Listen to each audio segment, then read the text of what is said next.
Fire up the grill because it's time to make our mouth-watering barbecue burger.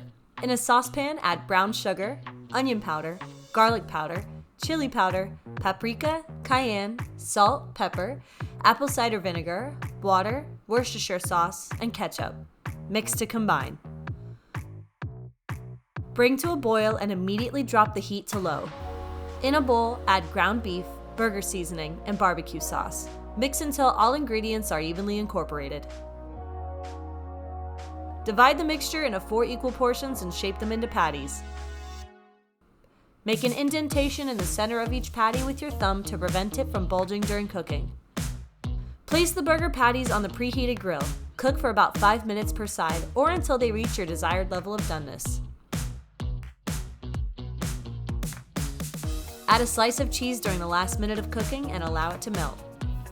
Assemble your barbecue burgers and add your favorite toppings.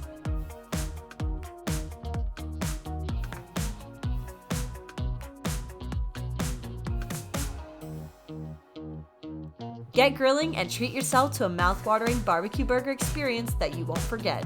You can find more delicious burger recipes on our website.